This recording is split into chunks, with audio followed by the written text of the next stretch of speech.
Hey Cloud Gamers, and welcome to the Cloud Gaming Extreme channel, your destination for all things cloud gaming. Today we're having a look at the Resident Evil Village demo across the village and castle on Stadia and the Series X. So to start with, just going to show a bit of the intro without the labels. Could you guess which one is Google Stadia and which one is the Xbox Series X? If you hadn't guessed, you can see a little bit more clearly as we come to the freeze frame that the one on the left is just slightly less quality, which is the Google Stadia side, and the one on the right is the Xbox Series X. However, when watching this on a 4K TV, the difference is absolutely negligible. It's only when we put these side by side up close on a decent monitor that we can really see those differences.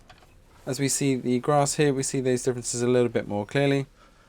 The Series X has a little bit higher detail in the grass here, or whatever these are, and as we move around we can see that both are holding that 60 frames per second. As we come to Series X on its own, just to get a bit of full screen action killing these monsters, you can see moving around that everything is looking crisp and clear as you would expect on the Xbox Series X. As I run for cover, we'll switch over to the Google Stadia version, and now you've seen the Xbox Series X version, you can see that Stadia doesn't quite have as high a detail. I would say it's higher than 1080 though, probably pushing 1440 up to the 4K here. I would be surprised if this comes out at 1080, but I will wait for Original Penguin before we make that decision finally. But a lot of the cutscenes are extremely close as we come through the gates here to go towards the castle. Again, if you're watching on a 4K TV or just on your phone, you'll probably struggle to see the differences between these two. So let's move over to the castle section then, and this is where we start to see some bigger differences. Apologies in advance if you are jumpy, as a few things will happen in this section. And this is where we see that for some reason Stadia has a little bit more haziness, even though the gamma settings were pretty much balanced as far as my TV was concerned.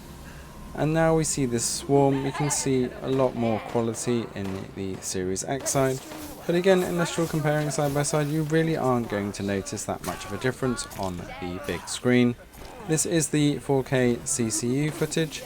The only big difference here is that the HDR was not available for some reason on the demo version, so you can see that quite clearly here. As we come through the stone, just look at the reflections on the Series X side. And that becomes more apparent when we go into the dungeon section fighting the monsters. You can really see that contrast of colour higher on the Series X side. As we look at Stadia though, we're still looking extremely good, and those blood splatter effects really do still pop out. For some reason the monster got stuck here, which did actually help me as I was fairly low on ammo, but my aim still sucks on a controller. But we can also see a bit of black bleed there as you look into the dungeon to the back. On the Series X side though, we don't have that issue. You can see much clearer shadows here, and although the blood splatter effects are probably a little bit over exaggerated, it is extremely clear looking at that background as well, with the light and dark. So hopefully HDR will be enabled in the final version for Stadia to balance that up, as it does make a huge difference. As you come back side by side to finish then, once again you can see that kind of black bleed in the background there on the Stadia side. But all in all, Stadia was very impressive here, and I really hope that this carries through to the full game. Let us know in the comments below what your experience of the demo has been, and whether you've completed both the castle and village sections, and whether you are going to go ahead and purchase the full game. Thanks for watching, don't forget to hit that subscribe button to stay up to date with all things cloud gaming, and we will see you next time.